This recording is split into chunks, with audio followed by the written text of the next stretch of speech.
Well, welcome to the third keynote lecture that's going to be given by Dr. Emily.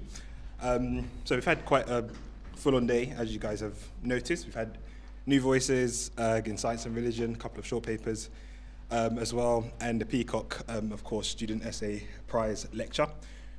All of these events have been great, I think, and I hope that you guys can agree as well. Just before I hand it over to Emily, just a reminder about socials, and if possible, sharing this event and in terms of pictures and videos and stuff on social media. Twitter being the kind of main one, if you could share using the hashtag SRF2022. So nice and simple. With that being said, nothing much more for me to do but introduce Dr. Emily, and I'll hand it over to you. Okay, so Dr. Emily Qureshi-Hurst is a junior research fellow at Pembroke College and a member of the Faculty of Philosophy at the University of Oxford. Her research focuses on the philosophical questions raised by interactions between science and religion, particularly physics and Christianity. Emily has written on issues in the philosophy of religion, the philosophy of time, the philosophy of physics, and the philosophy of social media.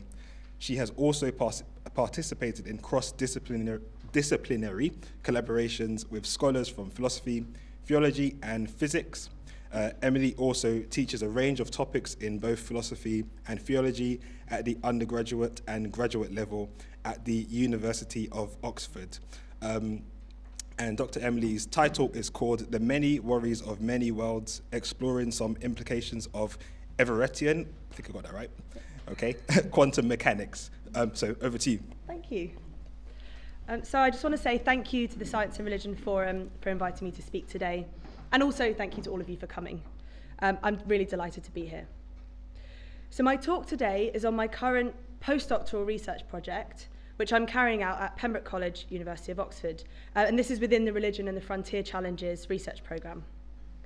This specific paper that I'm talking about today emerged out of a wider project run at the University of Edinburgh entitled Quantum Theology Beyond Copenhagen. Several contributors to this project are working on various ways that theology and religion can enter into dialogue with non-Copenhagen approaches to quantum mechanics. This is one such paper. It's still a work in progress, so I welcome all comments, questions, corrections, anything you want at the end. So my concern here today is to take a particular physical theory, in this case, the many worlds interpretation of quantum mechanics, and explore some of its metaphysical and theological implications. The majority of the talk will focus on theism quite generally, but towards the end I will narrow my focus for a specific concern to Christianity, namely the doctrine of salvation. So my talk today is more on the reality side of the conference's topic than information.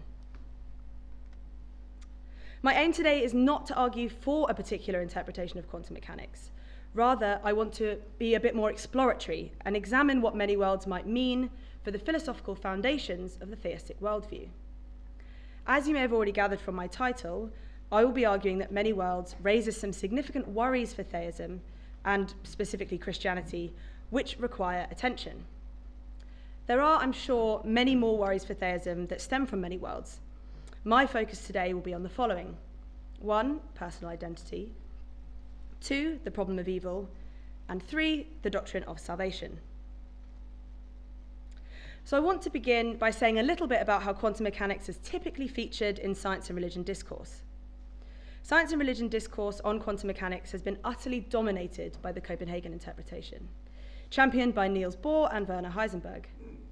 Yet, in philosophical circles, the reputation of the Copenhagen approach is significantly diminishing. Leading philosopher of physics, Tim Maudlin, argues that the Copenhagen interpretation is not actually a physical theory at all, as it contains neither a clearly defined ontology nor an unambiguously formulated dynamical description of how that ontology evolves. Instead, it just tells physicists to shut up and calculate.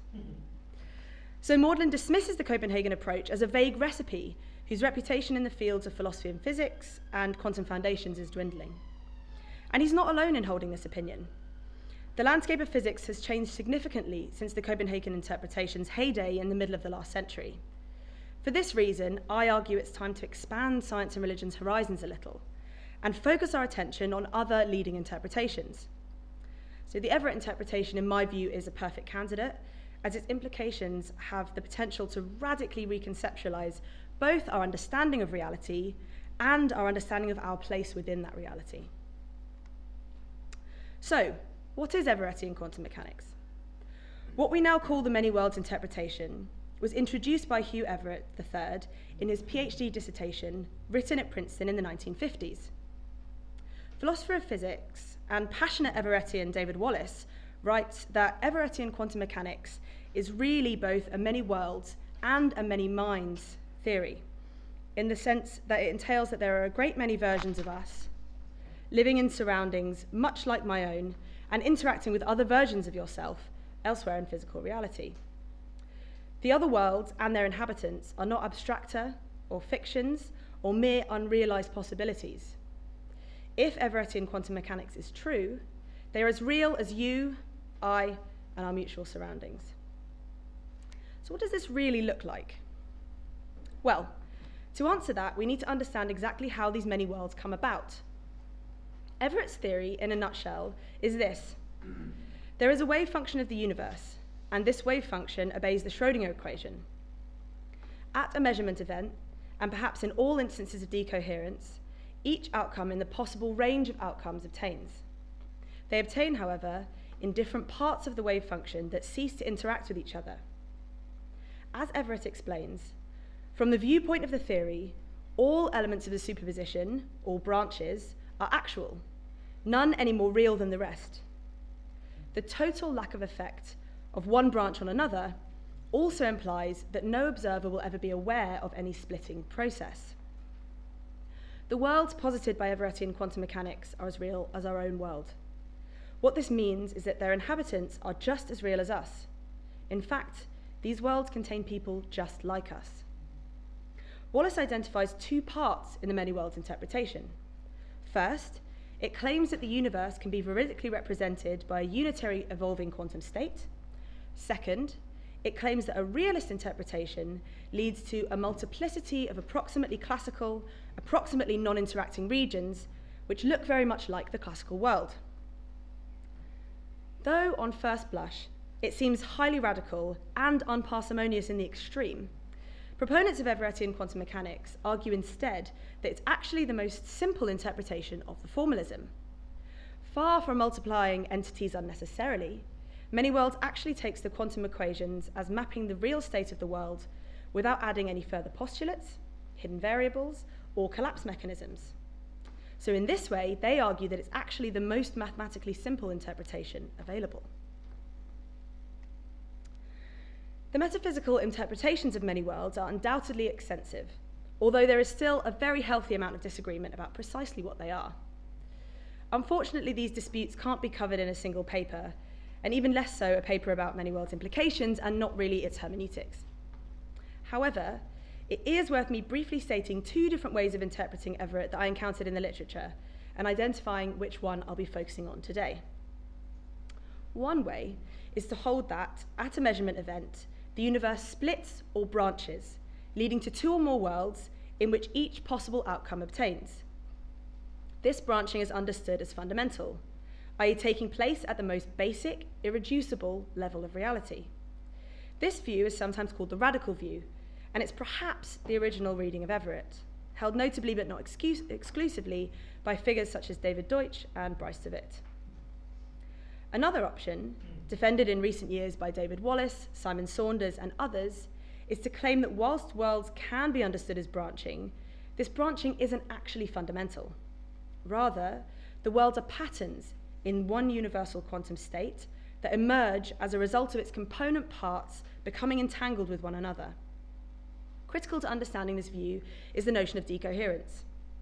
Decoherence is a dynamical process involving two systems, which can approximately be referred to as an object and its environment, that come to evolve distinctly from one another. Following decoherence, component parts of the wave function will enter states representable as a sum of non-interacting terms on a particular basis. Because of decoherence, interference between the various wave function branches is impossible. these systems then appear to behave classically from the perspective of individual branches, hence our first-person experience of a singular world. In other words, when a system interacts with its environment, leading to decoherence, quasi-classical branches emerge from the quantum microphysics. David Wallace helpfully describes this phenomenon of emergence using the example of a Bengal tiger. Bengal tigers are not fundamental constituent parts of reality.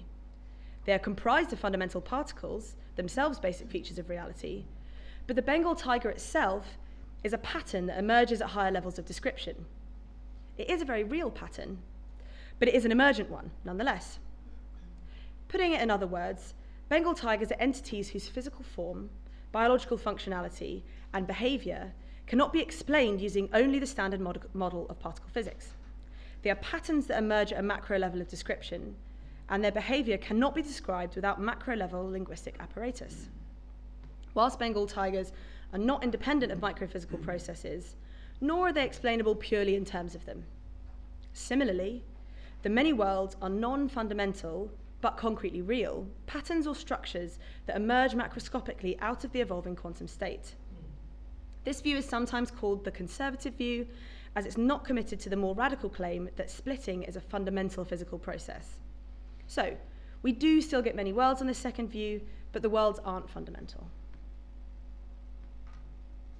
We can explore the differences between these views using the famous example of Schrödinger's cat, and I've tried to illustrate in a very rough and ready way how these approaches differ using photos of my own cats. In this talk, the two options will be asleep and awake, rather than alive or dead, because I like these two. This version of the problem is as follows. A cat is locked in a box with a device that will break open a vial of sleeping gas if a radioactive particle decays. The likelihood of decay during the hour that the experiment runs is set at 50-50. Before the measurement, textbook quantum mechanics dictates that the particle is in a superposed state of both decayed and not decayed, leading to the paradoxical conclusion that the cat is both asleep and awake. The radical version of many worlds solves this problem by claiming that this case does not actually involve a superposed cat. Rather, it involves multiple worlds, some of which contain awake cats and some of which contain asleep cats. In short, each possible outcome of a given event, i.e. decayed, not decayed, asleep, awake, actually happens. They just happen in non-interacting branches of the wave function that have fundamentally split off from each other. Whichever state of affairs we observe when we open the box indicates which world we are in, but the other worlds are equally real. The conservative version, on the other hand, solves the problem of Schrödinger's cat by claiming that Schrödinger's cat becomes entangled with the box with its surroundings, etc., leading to the emergence of two boxes, two rooms, two planets, and ultimately two worlds. Though these worlds are supervenient on the same microphysics and share identical histories, because of decoherence, they will go on to evolve independently. Because of the special way our universe evolves, it's not misleading to say that there are many worlds, even if those worlds emerge from the complex behavior of the fundamental quantum state and are not themselves fundamental. So my aim today is to identify and examine the implications of many worlds. So I'm not trying to convince you to subscribe to either one of these options or the other, or really to subscribe to many worlds at all. For my purposes, I just need to select a reasonably robust reading of many worlds and proceed from there. Given this, the remainder of this talk will take many worlds as claiming A, that the universe splits or branches, and B, that the worlds that ensue are as real as our own, and that these worlds are fundamental. Though this isn't a universally accepted reading of many worlds, its metaphysical implications are momentous. Therefore, it is worthy of theological engagement, insofar as one accepts that hermeneutical uncertainties suggest that my conclusion should be taken with a pinch of salt. If this radical reading of many worlds is true, then there are countless fascinating implications to investigate. For example, on many worlds, as I've already said, there are myriad persons who share our past experiences, who have branched off from us, and who will go on to live different futures. Who are these people? Are they versions of me? And should I care what happens to them? Last year, I was invited to interview for the job that I'm now in. As I was incredibly nervous, one of the ways I jokingly tried to reassure myself was saying, well, if many worlds is true, then you do get the job in at least one world. You just have to hope you end up in the right one.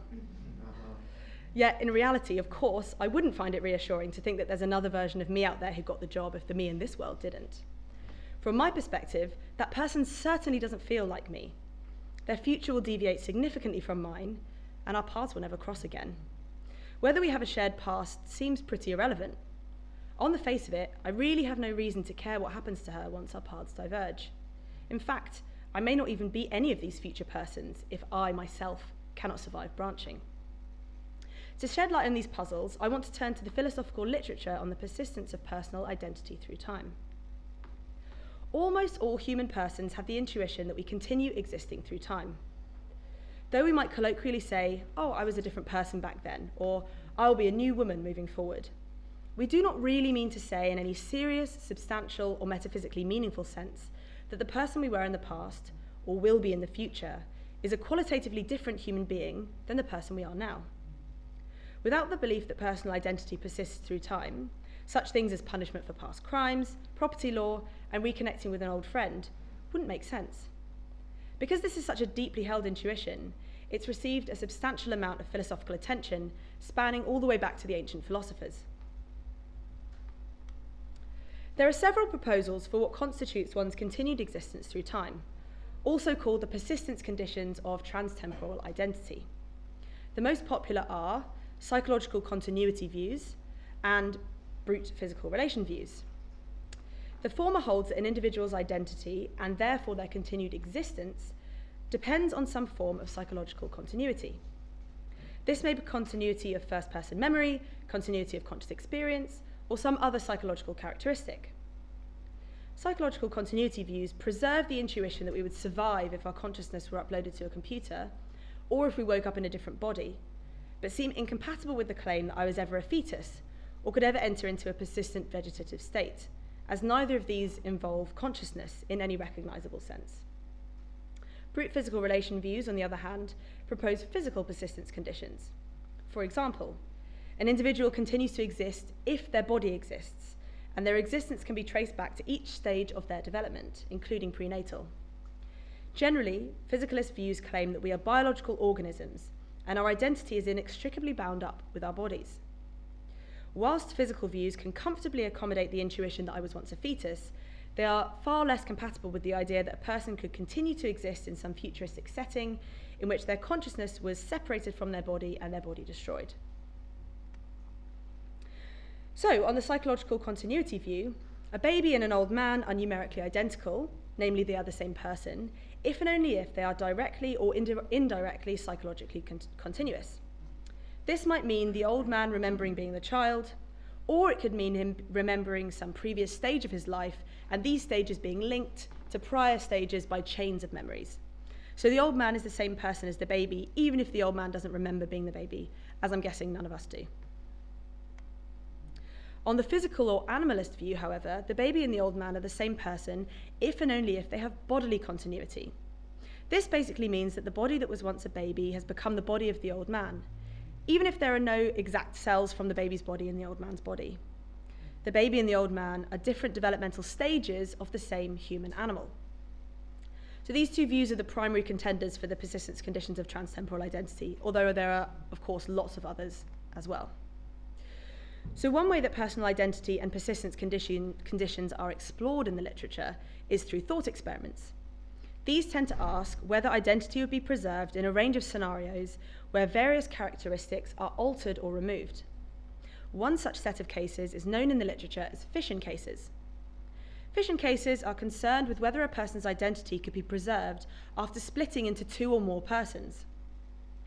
Without many worlds, fission cases are interesting but currently unrealizable philosophical exercises. Everettian quantum mechanics, however, implies that fission, albeit in a slightly different sense, may have been part of reality since long before philosophers existed to contemplate it. Fission in this context is the splitting of an individual into two or more persons, each of whom is psychologically continuous with the pre-fission individual. A typical fission case looks a little something like this. Imagine Alice is a being who will at some future time t undergo fission. We will call the two persons who exist post-fission lefty and righty. The problem is as follows. After time t, is Alice identical to lefty, righty, both, or neither? The physicalist must conclude that Alice has died, as Alice's original body is no more. However, both Lefty and Righty are psychologically continuous with Alice. If only one of them existed, it would seem like a pretty straightforward case of continued existence, according to the psychological continuity theorist. But how can we make sense of identity when there are multiple persons who have an equal claim to being Alice? According to Leibniz's law, if I'm numerically identical with some object, I must share all the same properties with that object. Thus, if Alice is numerically identical with Lefty and numerically identical with Righty, meaning Alice shares all the same properties as both Lefty and Righty, then following the transitivity of numerical identity, Lefty and Righty must themselves be numerically identical. Quite clearly, though, Lefty and Righty are not numerically identical. They occupy distinct spatial locations, presumably have different streams of consciousness, and can operate entirely independently of one another. Thus, they do not share all the same properties, and so they are different persons. Another way of putting it much more simply, in the words of Derek Parfit, is that identity is a 1-1 relation, so it collapses into incoherence when branching occurs. Fission, then, is sufficient for Alice to cease existing. Psychological continuity theorists seem forced to conclude that both Lefty and Righty are identical to Alice by virtue of having psychological continuity with Alice, whilst not being identical to each other. This violates Leibniz's law. Several solutions to this problem have been offered, including the so-called multiple occupancy view, the no branching view, and stage theory. The multiple occupancy view, in brief, claims that if there is fission in your future, then there are multiple occupants of your body up until fission occurs. Before time t, Alice was actually Lefty and Righty. Both Lefty and Righty are psychologically continuous with Alice, as before t, both Lefty and Righty were multiple occupants of Alice. Therefore, their identity is preserved post-fission without any problems. Nevertheless, Parfit argues that the multiple occupancy view greatly distorts the concept of a person, and for this reason should be rejected. I think I'm in agreement with Parfit on this. Not only does the multiple occupancy view profoundly violate our intuitions when it appears in discussions about bifurcation, it collapses into complete absurdity in the context of Everettian quantum mechanics, due to the sheer scales that are involved. In a recent popular book on many worlds, physicist Sean Carroll writes, and I quote, "We don't know how often branching occurs, or even whether that's a sensible question to ask, but we do know that there is a lot of branching going on. It happens every time a quantum system in a superposition becomes entangled with the environment. In a typical human body, about 5,000 atoms undergo radioactive decay every second. If decay branches the wave function in two, that's 2 to the power 5,000 new branches every second." End quote. If branching occurs as frequently as this, then at any one time, I'm not one person. Instead, I contain a non-denumerable infinity of persons, or person stages, and am woefully mistaken in believing that I am one person whose experiences and perspectives are unique. This is both extremely difficult to square with our intuitive understanding of our own identity and pretty hard to make metaphysical sense of.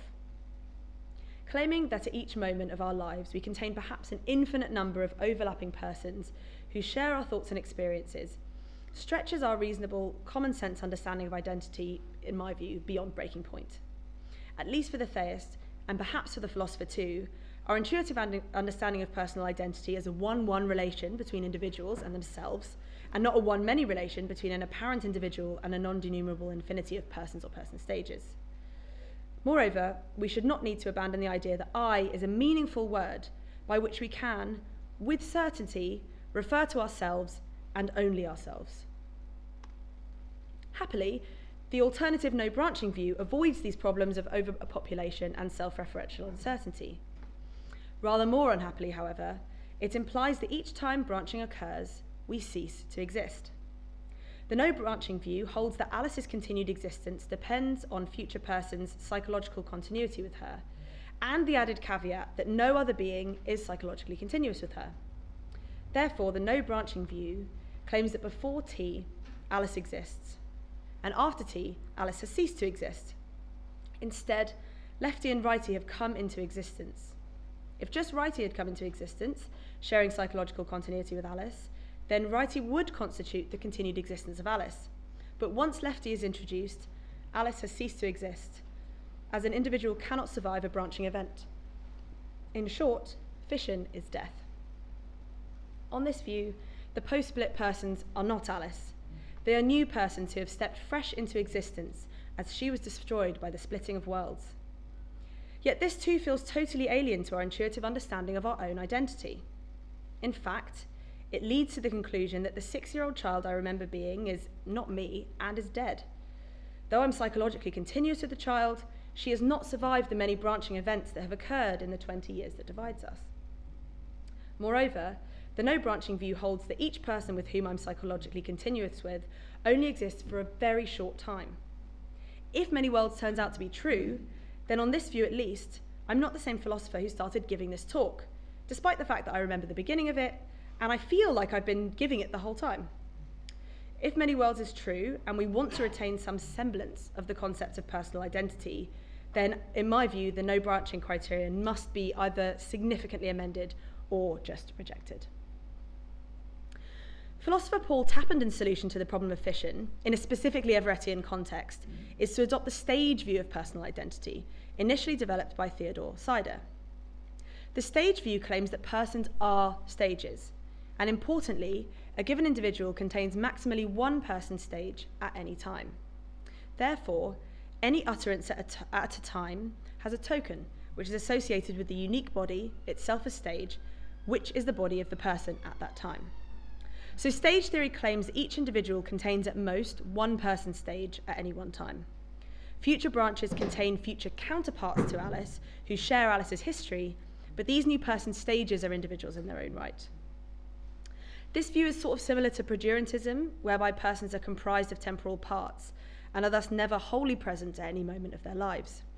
It differs, however, in its more radical claim that persons are not comprised of stages, they are stages. In applying this to many worlds, Tappenden argues that an individual survives branching by being continuous with pre-branching temporal parts, i.e. by having past temporal counterparts. And individuals who branch off from each other share past counterparts but are not identical post-branching because they do not share future temporal counterparts. Although detailed consideration of this view falls outside the scope of this paper, I encourage the interested reader to turn to Tappenden's work for further discussion. My own feeling is this might be the most plausible option currently available. Much has been covered and very little solved in my discussion of personal identity thus far. Yet answering these questions should be of utmost importance to the theist. Theism, specifically Christianity, does not make sense if individuals cannot have personal relationships with their God that are developed over the course of a lifetime. Theism also requires that individuals can be justly held morally and soteriologically responsible for their actions in this life and the next. If I cannot continue to exist through time, I can neither enter into an ongoing relationship with God, nor be held responsible for any past actions, as these actions were not committed by me. Moreover, perhaps more problematically, all of the aforementioned issues relating to personal identity may be applied to the personal identity of Christ. Therefore, solving the personal identity problem in many worlds is important both individually and Christologically. If Christ cannot survive branching events, meaning he is not the same person at the significant moments in his life, then this is deeply, deeply troubling for the coherence of the Christian worldview. It is therefore of utmost importance that the theist can make good sense of the aforementioned issues surrounding personal identity in an Everettian context. One possible way forward is offered by Parfit, who argues that philosophers are mistaken in thinking that personal identity is actually what's important in fission cases. We should not be asking, am I identical with some past or future person? Instead, we should ask, have I survived? Whilst identity is an all or nothing phenomenon, most of the relations important in survival admit of degrees. So Parfit argues that after time t, Alice is neither lefty nor righty, but this doesn't actually matter. What we should care about is survival, even if the being that survives is not numerically identical with us. And Parfit also claims that we ought to regard division of this sort as being about as good as ordinary survival.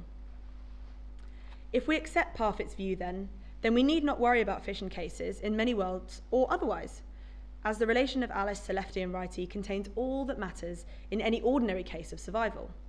And in Everettian branching, Unlike in most other fish and thought experiments, we don't even have the awkward consequence that there are 2 or more persons in the same world with only one life to be lived, i.e. one spouse, one job, one house, etc.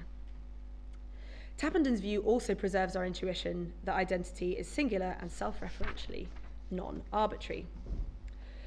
Though it's necessary to continue to consider these questions in any metaphysical analysis of many worlds, they can't be answered within the scope of this present paper. The preceding analysis has, I hope, done what it came to do, to show that many worlds raises important worries regarding personal identity.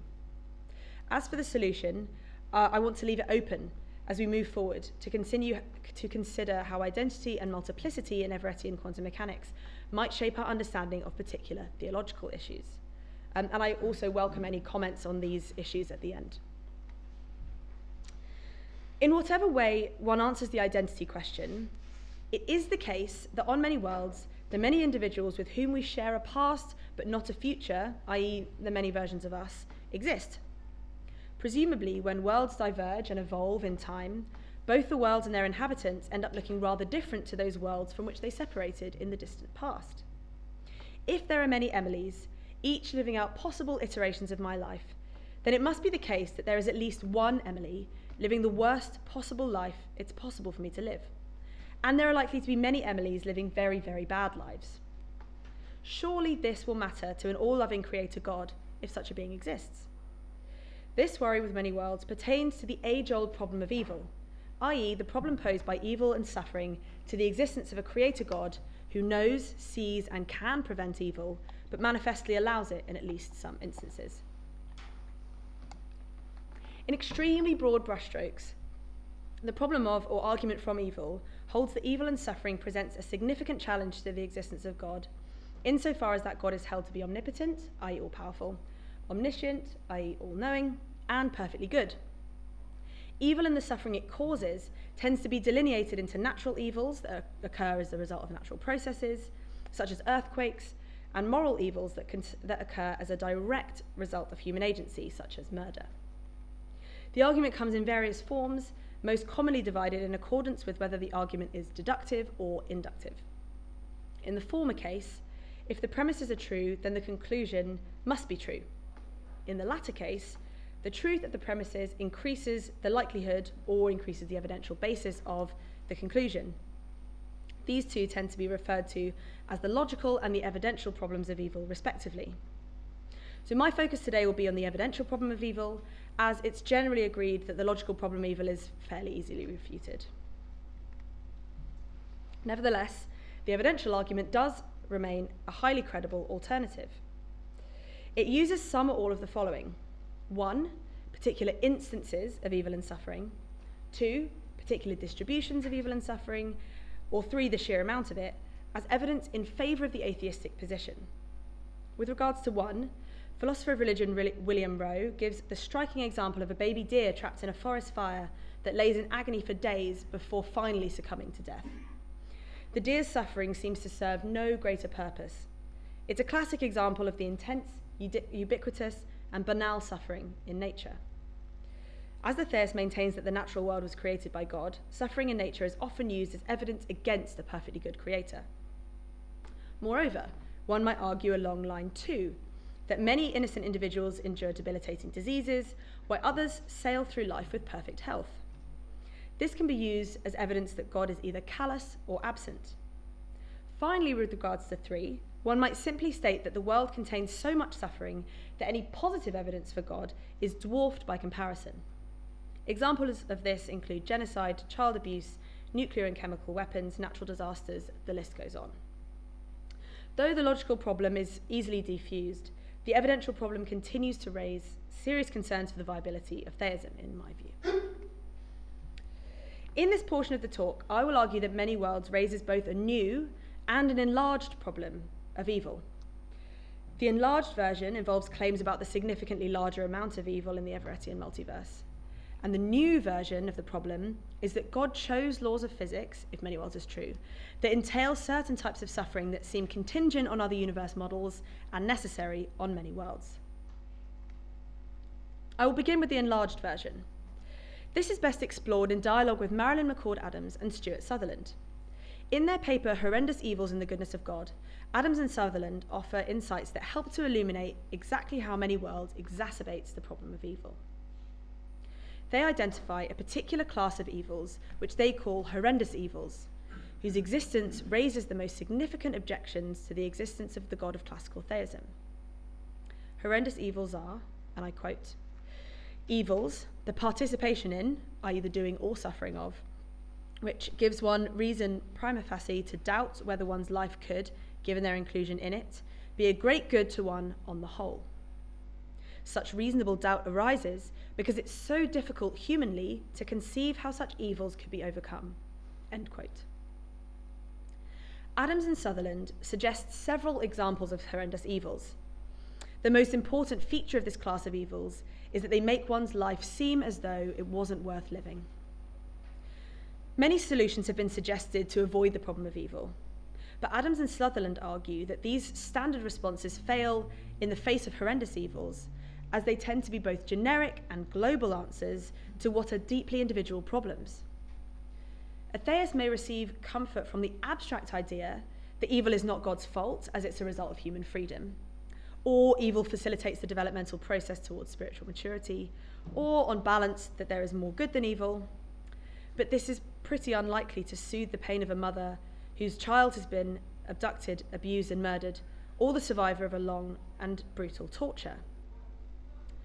Adams and Sutherland argue that the reason for the failure of these standard responses is that they do not distinguish between two equally important descriptions of God. On the one hand, God is described as a provider of global goods. On the other hand, however, God is understood as a loving parent who cares deeply about each and every person.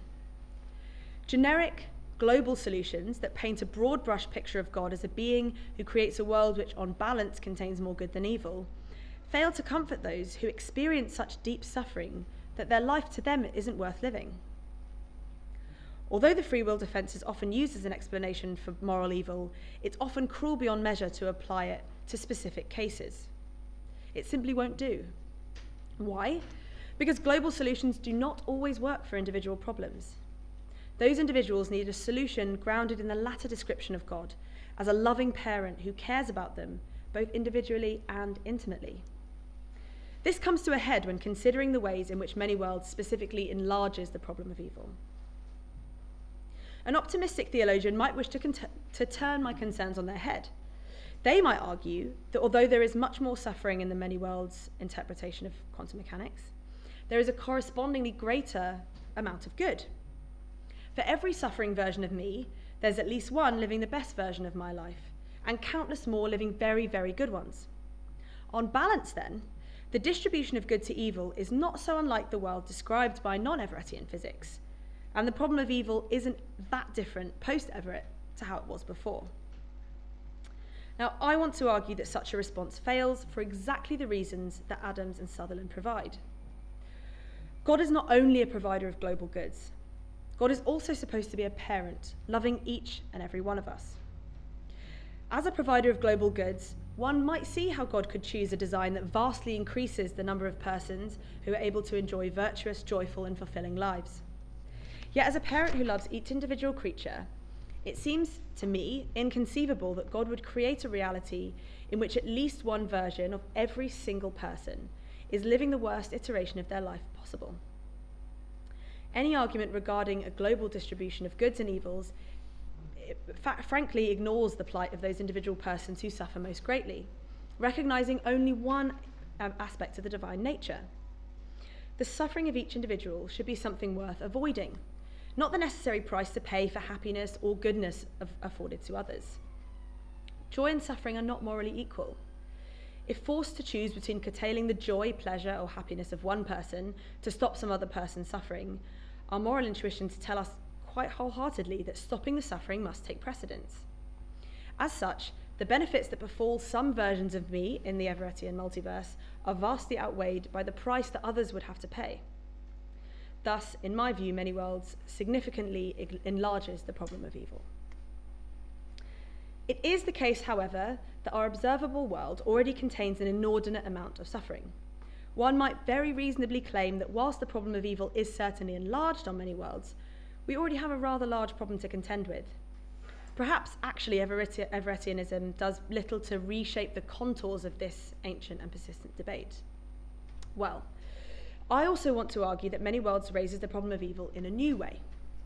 From the very structure of the Everettian multiverse, this suffering follows necessarily. It's no longer a contingent matter whether or not one's future will contain horrendous evils, extreme suffering, or profound loss. Somewhere in the Everettian multiverse, there will be versions of you experiencing all these things. Classical theodicies that place the blame for evil with humanity and original sin cannot work here, as your suffering is woven into the very fabric of the cosmos. So this, in my view, is the new problem of evil. If God exists, then God chose to instantiate a particularly cruel set of physical laws that make suffering emerge by necessity for a great number of persons. As William Rowe puts it, arguments against the existence of God on the basis of evil are required to demonstrate not just that evil exists, but that gratuitous evil exists.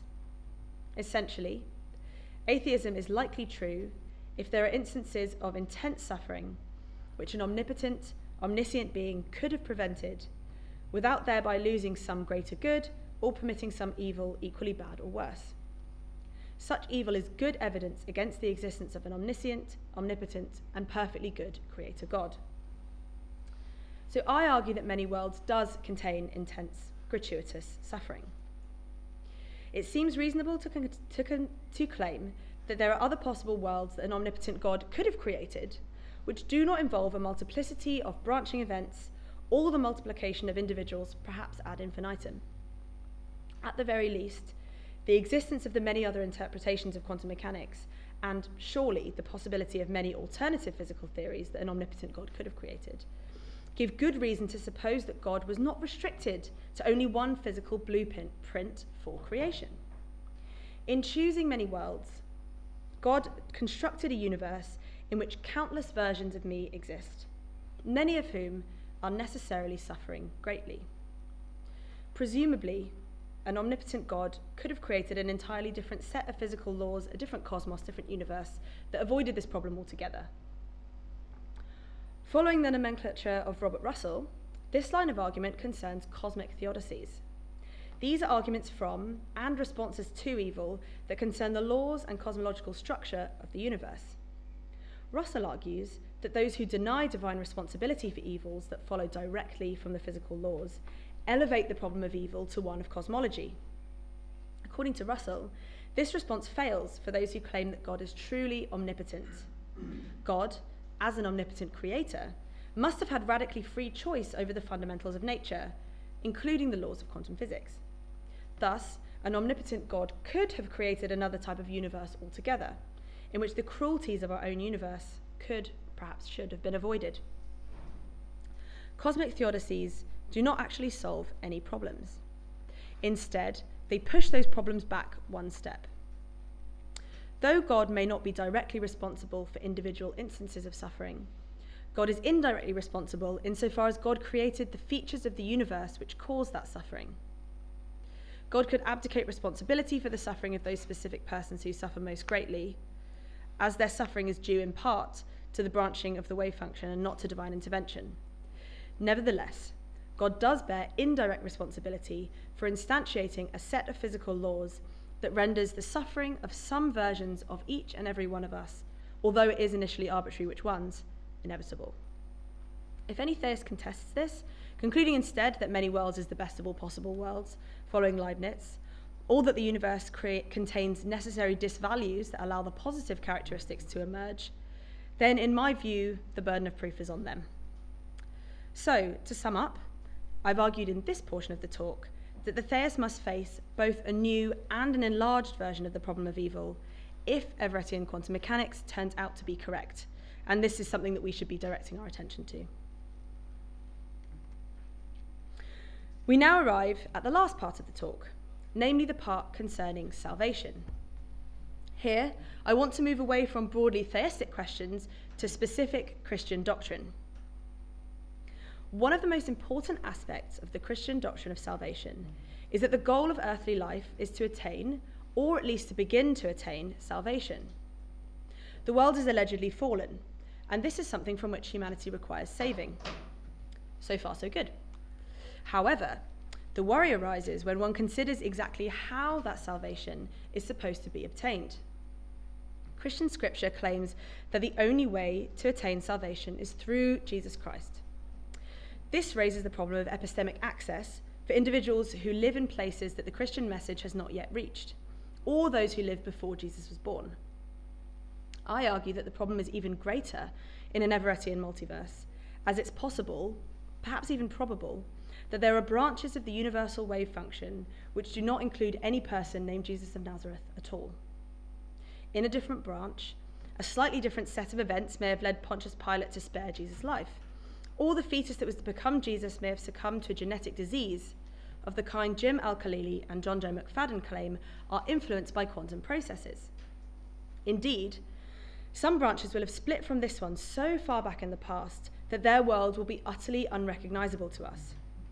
Human history will have taken a completely different path, leading to people with no understanding, perhaps, of the Christian God whatsoever. Whether or not one believes this is theologically possible, and this is, of course, up for debate, it is physically possible. So this raises another worry for many worlds. Can the theist confidently claim Christological presence in all branches? And if not, must they conclude that the branches without access to Christ are damned? The 20th century theologian Thomas Torrance offers insights here by exploring the relation of physical space to the incarnation. The incarnation, namely the doctrine that says God came down to earth and took human form, has been of utmost importance since articulated in the Nicene Creed. This stated that the eternal Son of God for us and for our salvation came down from heaven, therefore claiming that God himself is actively present within the space and time of our world. Torrance argues that time and space are created forms of rationality that exist in distinction from, but are related to, the rationality of God. He writes that the incarnation asserts the reality of space and time for God in the actuality of his relations with us, and at the same time binds us to space and time in all our relations with him. We can no more contract out of the space and time than we can contract out of the creature-creator relationship. Torrance goes as far as to say that now the incarnation has occurred, all other conceivable routes to God within space and time have been invalidated. This act forms the great axis in God's relation with the world of space and time. If Torrance is right, then the relationship between God and creatures in the spatio-temporal realm, including creatures' ability to receive the Christian message and be saved, is inescapably bound up with shared spatiality. Christ entered the world of space and time, and it is through sharing that space with him that individuals come to know him. Without the spatio-temporal context for the self-revelatory incarnation event, its meaning is lost. Now, what this means for many worlds is as follows. If there are persons who exist in branches that do not contain Jesus Christ and the soteriologically significant events of his life, then they are unable to relate to God. God is not in their space, so to speak.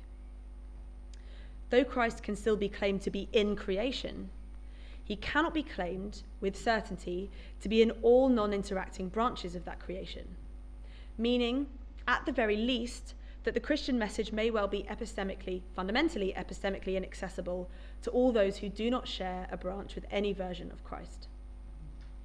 This conclusion, I want to argue, is highly problematic for the claim that the only route to salvation is directly through Jesus Christ, and within the context of the shared spatiality of our physical world. The best and perhaps only morally acceptable model of salvation available to the theist within many worlds is that of universal salvation. Universal salvation, or universalism, is the claim that every created person will eventually be reconciled to God, no matter their personal shortcomings or their misdeeds in this earthly life. This view deviates from many classical approaches to salvation, in which salvation is only possible through Christ, perhaps through epistemic assent to certain propositions, good works, grace, or some other combination of these. Importantly, in the context of Everettian quantum mechanics, universalism provides an explanation for how those who are unable to access Christ for reasons outside of their control are nonetheless able to be saved. despite the fact that Christ is not present in their branch, there may be other means by which the inhabitants of that branch can reach and attain atonement. So I want to claim that these cases are analogous to those individuals who lived in a time before the Christ event, or who lived in a far-off region of the world that wasn't reached by Christianity during their lifetime.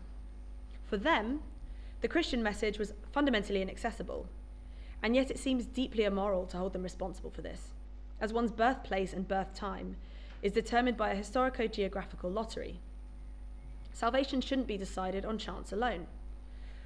Rather than the Christian having to claim that these individuals cannot be saved, universalism provides a framework in which their salvation is an inevitability. For those in branches who do not contain Christ, salvation is still within reach. For this reason, universalism is the best model of salvation in the context of Everettian quantum mechanics, or at least that's what I want to argue. So, in conclusion, I have argued today that Everett's many worlds interpretation of quantum mechanics is worth taking very seriously. And when we do take it seriously, certain worries arise for theism, at least that relate to personal identity, the problem of evil, and the doctrine of salvation. I think there are many more, although I haven't looked at those specifically, but I'd love to hear if anyone else can think of any. I don't want to claim that these problems are insurmountable. That's not what I was here to do today. I just wanted to point out that these are worries that emerge, and that I think fresh responses are required if these worries are to be resolved, and theism remains coherent and compelling in an Everettian context. Thank you.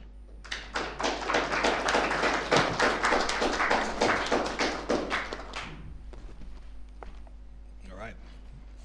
Excellent. Thank you very much. That was a really engaging talk. I loved it myself, and hope you guys did as well. And we've got quite a lot of time for questions now. Sorry, I finished a bit early. No worries at all. That's perfect. I'm sure we've got many questions. Do we have any on the thingy as well? No, yeah, online. Okay, no worries. Okay, cool. So, you have questions as well. Let's start on this side, and then we'll kind of go around. All right. Thank you. Yeah, thanks ever so much, Emily. That was a fascinating talk. And you explored, I think, some really profound issues that arise from Everettian quantum mechanics. An expression you used several times was, if Everettian quantum mechanics is true. Mm-hmm. Do you think there's any way by which that veracity could actually be established? If not, to what do you account, how would you account for the popularity of this sort of approach over against Copenhagen, say? Is there an element of fashion or rhetoric involved? It's a very good question. And I think in part it lies slightly outside of the realm of my expertise. It's more a question for philosophers of physics. But I think probably if it is to be established, maybe we would never know if it's true. It's probably going to be on the basis of non-empirical virtues, so simplicity or explanatory power, all of these things. So I'm not sure, because the other branches are fundamentally inaccessible. So it wouldn't be possible to, as far as I know, not being a physicist, to physically measure them or detect them. But there may well be outcome, like there might be mathematical formalism that could make them more plausible, or we might just have to do what we do with it when dealing with empirically equivalent theories and decide on the basis of other things. As for your second point about it being fashionable, yes, I think maybe it is. Certainly in Oxford, where I am, it's been called the Church of Everett, so maybe that's where I've been influenced to work on it. But I think that might speak to a broader point within the history of science, that there are scientific theories that fall in and out of favour for various reasons. Some of them scientific, some of them not scientific. String theory is one example that was extremely popular. I was talking about this at lunch, and has fallen sort of out of favour in recent years. So yes, I think science unfortunately can't escape fashion and trends. So maybe that is the case. But whether we can or can't ever know that it's true, I definitely think it's worth engaging with. And I think this is something that we face when doing science and religion. If we want to philosophically and theologically engage with the frontier of science, we have to accept a level of uncertainty. Otherwise, if we wait until theories are firmly established, however firmly that may be, theology is always on the back foot. So I think, in my view, we should be engaging with these more speculative theories, but whilst caveating that they might not be true, which is what I was doing throughout the talk. Thank you. Thank you for your presentation. In one of your quotes, you mentioned the phenomena of the entanglement, which is an interesting phenomena by which two particles, even if they are very far away, if one is in state, let's say binary, 0, 1, one is 0, the other is 1, and then if one is 1, the other is 0.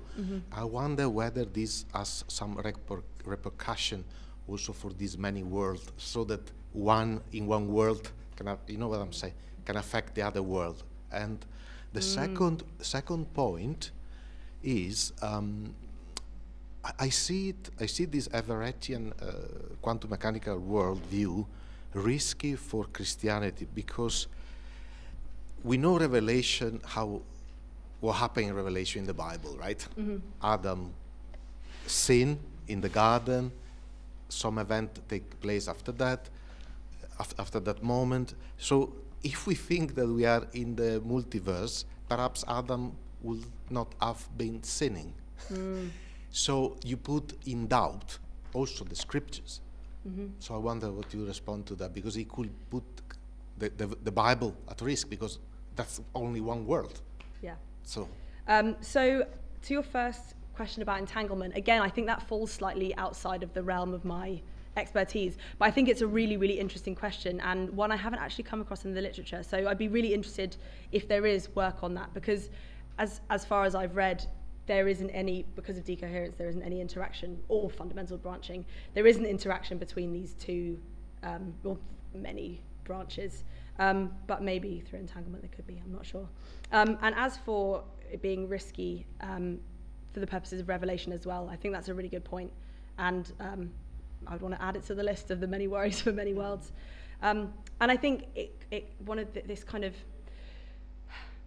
touches upon hierarchies of explanatory priority, and whether we say, and what we give explanatory priority to. So do we say, well, okay, science is less speculative than theology, arguably, so we start with what we can know empirically, and then we say, well, this should inform how we interpret other things?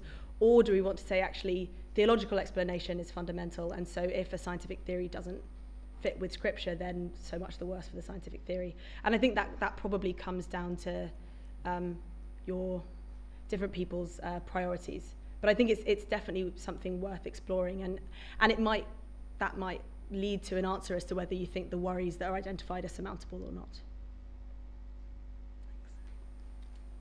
Thanks, Emily, for the talk. I've got many questions about the many worries of the many worlds, but I'll stick to one. Okay. I wanted to ask about the problem of evil in particular. What's new about the problem? Because in my head, if we leave apart moral evil, natural evil is something that would be caused by a world that's set up with laws of nature working as they do anyway. So that can be laid at the feet of God anyway. So what's new about the many worlds, suffering and evils in particular? So, I mean, in a sense, it's not just the fact that this suffering is baked into the physical laws, as it is in other instances of natural evil, but it's also that it comes out of, by necessity for everyone, for a version of your future. So there is at least one version of you who will experience intense suffering, whereas, like, you know, for natural evil, if you live near a volcano, you can just move. Whereas you can't get out of the possibility or the inevitability that in the future of one version of you, there's going to be intense suffering. So when I gave this talk recently, somebody compared it to evolutionary problems of evil, because you can no longer, well, it seems like there are physical processes that the result of divine choices which make suffering inevitable. And so speciation can't happen on evolution without intense amounts of waste and suffering. So maybe we need an Everettian theodicy like we need an evolutionary theodicy. I see it as a problem equivalent, like relevantly similar to that. Thanks, Emily. I have a question broadly on conservation, somewhat in terms of conservation of physical quantities, energy, information, when branching occurs, but also it seems like ways that you would have to address different branches have to do with things like you were talking about, particular values, or even something like a Schrödinger equation somehow overseeing all branches. So I was reminded of something like a condemnation of Henri of Ghent in 1277. God can do anything, footnote, provided that it's within the laws of logic, right? What is it that physicists could possibly draw on to say that something like logic itself would carry over, so that mathematics itself would carry over, so that Schrödinger's equation would evolve the wave function in another branch? It's a good question. So I don't think physicists see a problem with that, because I think it's not, Everettian multiverse isn't equivalent to the modal multiverse where everything happens. It's everything that is permitted by the initial conditions and then what's allowed by the Schrödinger equation. So I think in that sense, the mathematics and logic is baked into the foundations of the theory. So I don't think I'm not a mathematician, but in my understanding of it, yeah, the Schrödinger equation is preserved in all of the worlds. That's how the worlds come into being. So you wouldn't have branches of the wave function that do away with maths and logic, I don't think. Although if there were, we would never know about them. It seems like what it has to exclude is something like a quantum logic, because it says there is no such thing as superposition, that both A and B happen. So superposition is not a reality. So it has to exclude particular logics on the basis of some logic. Thank you.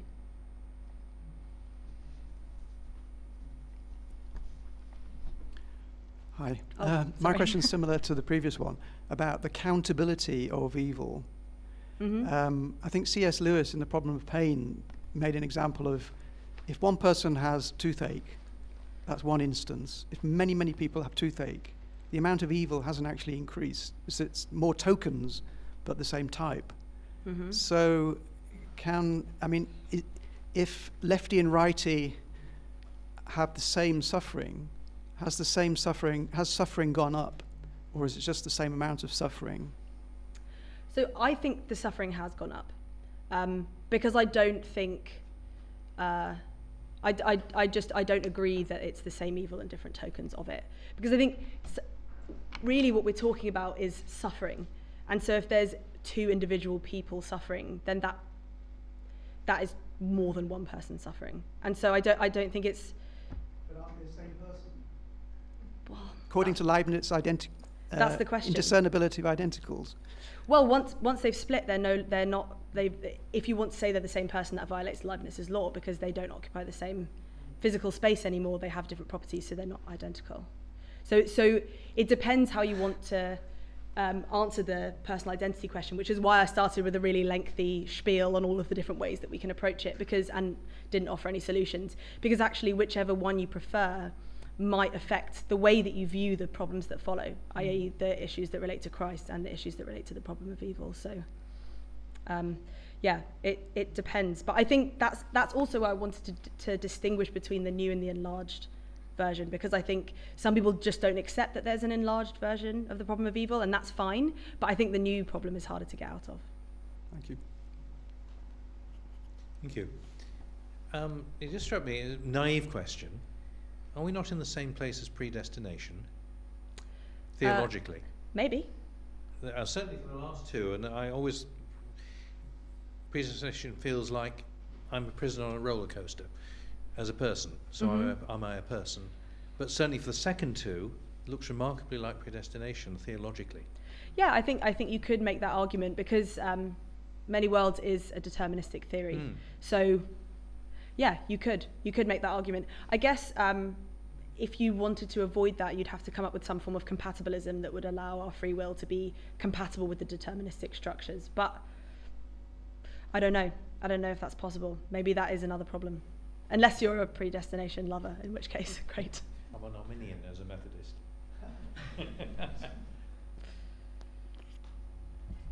Concerning salvation, of course, one possibility, if Everettian theory is true, and I have huge doubts, obviously. I mean, if God is omnipotent, why not have a Jesus born in every world?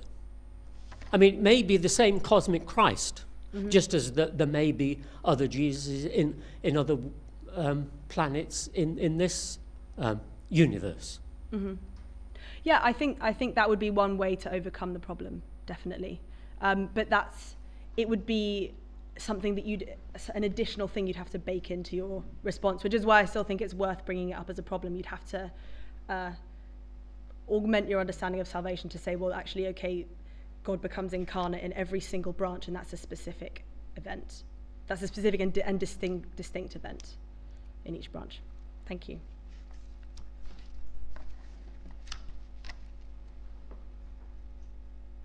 Thank you, Emily. I've got loads and loads of questions, but I'm going to try and restrict myself.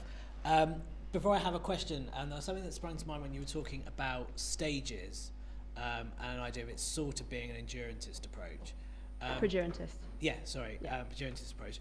And I've been reading stuff recently on a concept related to this, talking about things being, in terms of at a quantum level, being flashes rather than continuing to exist. I can have a chat more with you about it afterwards. Yes, but it's more thank you.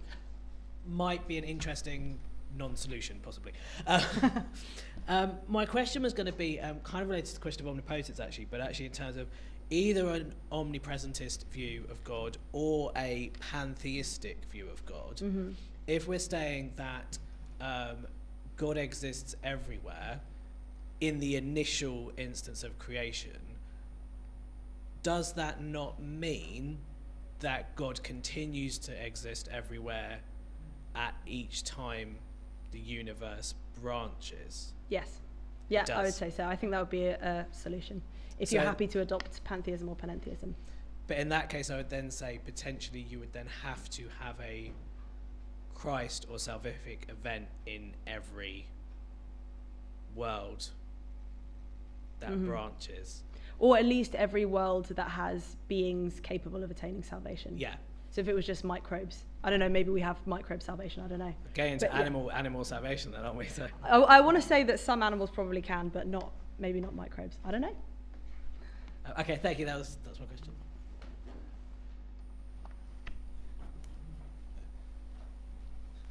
Go to Hilary first, then I'll come to you. Oh. Thank you. Back to me. Emily, I just wanted to push you a little, if I may, on the problem of evil question here. To be sure, we can imagine worlds in which Emily or Mike, suffers terribly. We can also imagine worlds in which, Emily is queen of the universe. Wouldn't that be great? So, isn't it the case that to parody Dr. Pangloss, this is the most average of all average worlds. Yeah? So why is the problem of evil increased by a many worlds interpretation? Because I think there's so many more suffering individuals. Yeah, but there's a lot of less suffering in some universes as well. But this is why I wanted to draw the distinction between God as a provider of global goods, i.e. looking at things from a God's eye perspective and on the balance of good and evil overall, and then God is a lover of each individual creature. And if there's lots more creatures suffering, even if there's lots more creatures who are flourishing, God should care about that. As a parent who loves each individual creature, if there are more suffering creatures, that should be a problem. Even if on like a kind of detached provider of global goods perspective, there is balance, it seems to me that there's a lot more gratuitous evil. And I don't think that the goods that befall some people are a price that's worth paying for people that suffer a lot more. No, I wouldn't say that at Yeah. all. But isn't it the case that there may be a particular world in which everybody is suffering horribly? Yeah. There may be a particular world in which everybody's having a rare old time. Yeah. I mean, And you don't see there being any trade-off, as it were. Not really. I think if you look at it from a God's eye perspective, like from an outsider's perspective, perhaps, but not from an insider's perspective, and I think that's what matters morally. Okay. Thanks. I wanted to take Chair's prerogative and ask a very basic question. Okay. Which is probably quite silly, but it was just kind of going through my mind. But if you take kind of the many worlds hypothesis at its core, and it provides like different, let's say, alternate realities, does that mean that in one reality, God himself, or however you conceive of God, doesn't exist in one particular reality or in a number of realities? Or is God prior to, or does that completely depend on your presupposition? I was wondering. Yeah, so I think as long as and insofar as we view God as creator and sustainer of the whole universe, everything that exists and that is outside of that, then God is equally present and non-present in all branches, I think. I think if you have branches where God isn't present, then you have parts of physical reality that aren't dependent on God. And for theism, I think that's deeply problematic. So I think it would be the case that instead of creating one universe, God created one multiverse. And if God is omnipresent in all of it. And if God is completely transcendent, is transcendent from all of it. I don't think it would make sense to have, it depends also how you view the incarnation. I mean, there might be branches where the second person is present in some and not others, which I've argued is a problem. But I think in terms of God as a creator, the relation to creation would be the same. And then does it change if you kind of move from a theistic perspective then to like a pantheistic perspective, or panentheistic, or anything like that? Or maybe not deism, but I guess those two. I think in pantheism and panentheism, God would be present equally in all of it, pretty much. If God is present at the beginning of the universe, and then as reality branches, as in the Big Bang, as it grew in size, if God is present in all of it, then that expansion is part of carries God with it. I don't know. Okay. Cool. Thank you. Thanks. Appreciate it. Yeah.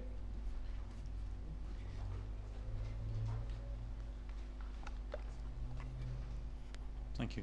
Yes, I'd just like to go back to the subject of the continuity of personal identity. It's interesting you think stage theory is the most plausible one there. But possibly. I don't want to stake my claim on it too strongly. Yeah, but if I understand correctly, what you were saying, every second there's about 5,000 quantum events inside your body, and another 5,000 inside mine, and then add that over the entire universe, and there's just totally astronomical numbers of universes and totally astronomical possibilities for me as an individual in the future and even in the past. So does that mean that the whole concept of personal continuity is just nuts? It just doesn't exist. It's just a misperception that we happen to have. Maybe. I mean, if you look at it from just a kind of detached philosophical perspective, then possibly. But that becomes deeply problematic if you look at it from a theistic perspective, I think, because we need to, I think of theism, you need to have this individual who continue to persist through time and enter into a relationship with God and all sorts of stuff that I already mentioned. So yeah, I mean, it is a problem, and that's, I want to kind of, I don't know, I don't want to stake my claim on any of these yet. I haven't thought about it for long enough to say which I think is most plausible. But I think basically we need to be thinking about this a lot more. If the popularity of Everettianism grows, then it's something we really need to contend with. And if there are these problematic conclusions that arise, we need to be thinking, okay, well, let's come up with some solutions or different ways of formulating this so that we can avoid this idea that we are persons spread out across lots of different branches, or however we want to conceive it.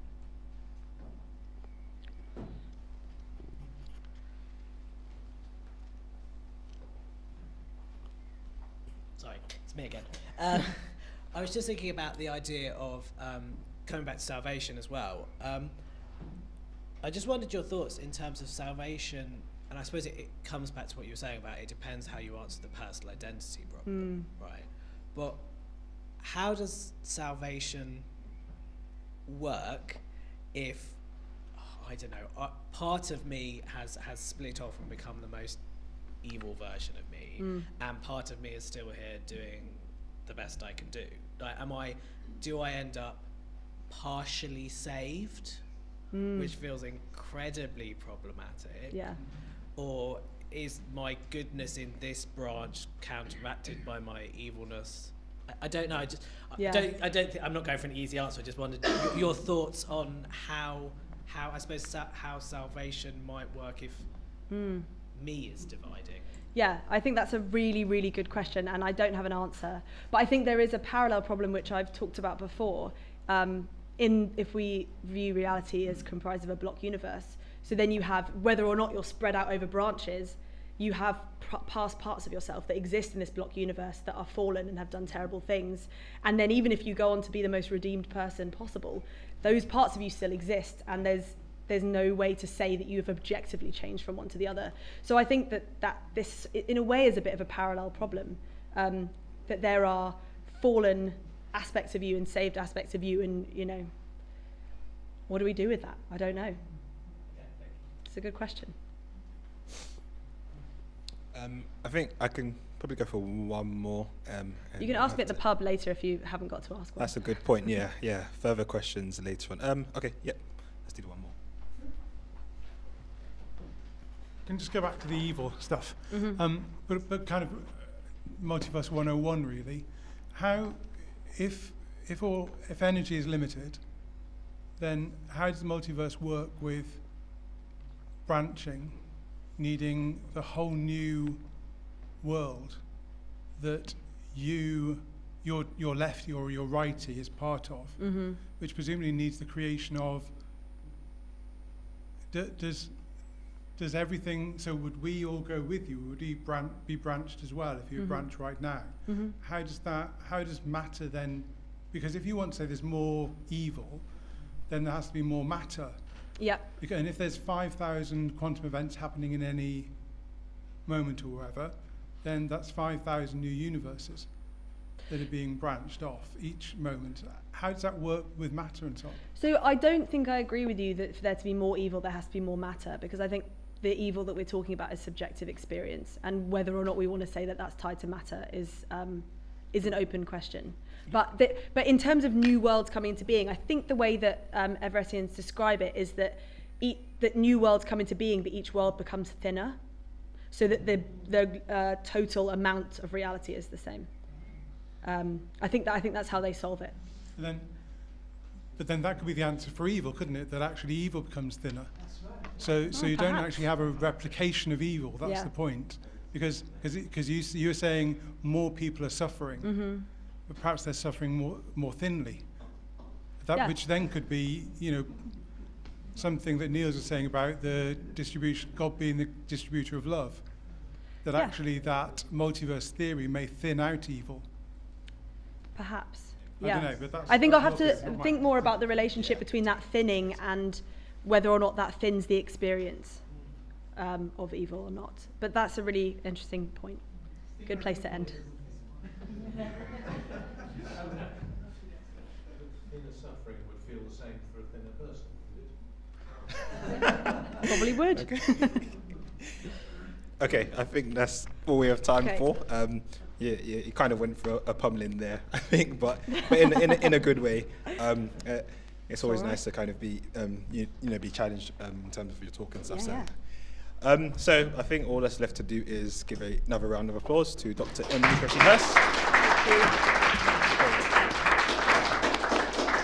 Thank you. Very thought-provoking talk. And right now we've got a short 15-minute break, and then we're back for the next keynote.